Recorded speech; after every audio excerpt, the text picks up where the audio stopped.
what is the subconscious mind? First of all, how powerful is the subconscious mind? I think that's the biggest question.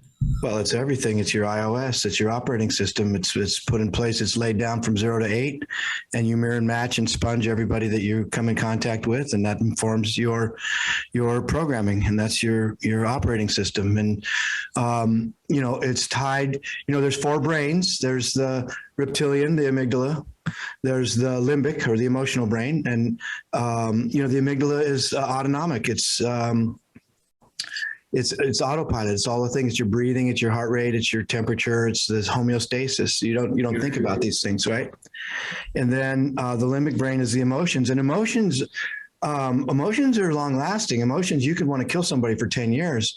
Whereas the neocortex, the feelings, that feeling of wanting to kill you would pass. And I'm being drastic here, but you know what I'm saying. So that feeling of wanting to kill you passes in 10 minutes, right? That's the emotion. That's the feelings. The emotions can stick, and it can be, I hate that guy.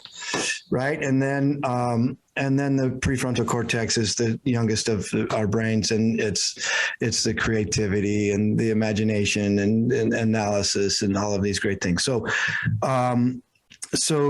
the subconscious mind is you're triggered into the autonomic nervous system, and that's what puts you into hypnosis. And so, if you're told as a child, money doesn't grow on trees, why can't you be more like your sister? Yeah. These are the things that echo in our mind, in our operating system, and any attempt to deviate from it will not be very successful. Also, a couple things.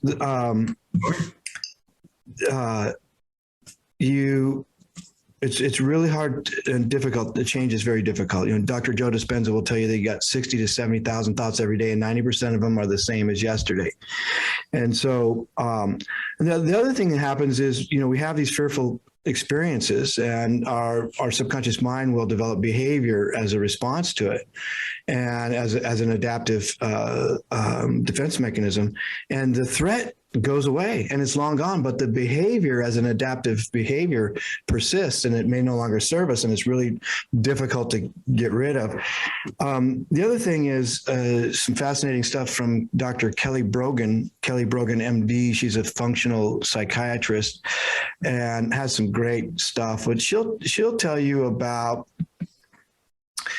the fact that humans are born with a disproportionately large head. Yeah. And as a result, we don't walk. Almost all animals are up and walking within a couple of days. Humans aren't, and they rely on their caregivers for the first year and a half. It's very likely that they won't survive outside of the care given by their caregivers. And so what happens is they can be subject to a great deal of trauma. I mean, circumcision is just one example, but there's lots of other little traumas. And as a matter of survival, the infant begins to realize that they must identify with their captors, and so what happens is, as an adaptive measure, we can identify with the people who oftentimes torment us. And so we grow up within this big Stockholm syndrome paradigm. Oftentimes, even with loving parents, they don't get it right, and it can be difficult and traumatic. And so alcoholism, the drug abuse, just personality disorders, and just difficult. Life is difficult, and so we end up with this codependency, and mommy medicine and daddy government. Like, you just fall in line, and anyone who's outside of that, it poses a threat to your survival. Yeah. Wow. So you just gave me so much there. I definitely do want to break it down, and I think that's just all the content we're going to need for the podcast, just breaking down what you just said in like 6 minutes. I'll follow your lead. So one of the just crazy, I think this is the biggest problem in terms of first of all, getting people to be hypnotized, and also understanding the wonders of hypnosis. Is this illusion? It's the biggest illusion that we're being run by this new part of our brain, this neocortex, this conscious awareness that we have. And well, we really don't understand the sort of operating system that runs in the back. And yeah, just sort of explain, like what the hell is really going on here? Okay, it's imagine the iceberg. Right? Yeah. The iceberg, the tip is above the water, and that's our conscious mind. That's logic, reason, analysis, decision-making, and willpower. That's what we think is in control, but that's not that's the tip of the iceberg.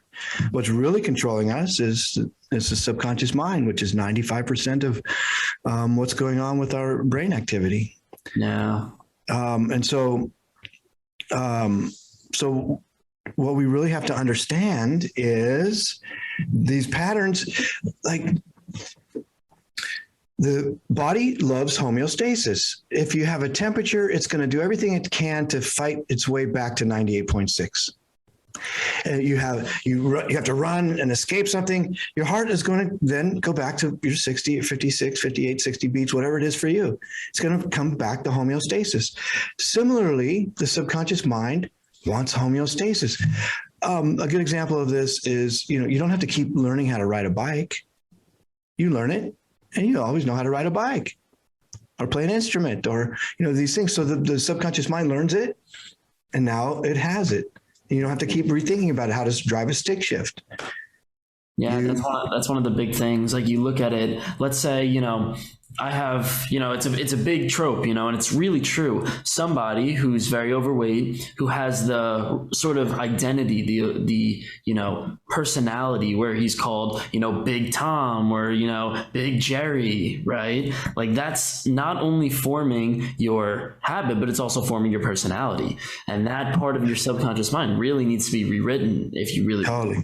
Oh my gosh. Yesterday I had a client and he said, his dad was a player, and his uncles were players, and his grandpa was a player, and he fell into this player kind of role. And he says, it's a family curse. I'm like, stop.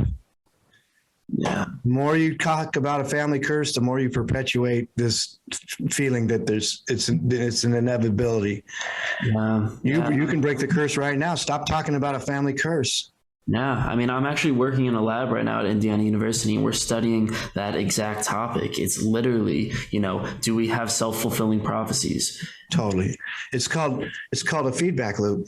Yeah, it's so easy. And, the best thing is, like, you can use it to your advantage. Like, of course. Like, we have this long tradition in, let's say, the last 2,000 years that you pray, right? This is a Christian tradition, obviously. You pray and you say, okay, God, let me solve this problem. And then the answer just comes to you. And you say, okay, you know what? A rationalist could easily come to the conclusion that because you believed that you could solve the problem, and also because it was just staying on your mind, that it was a self-fulfilling prophecy. Of course.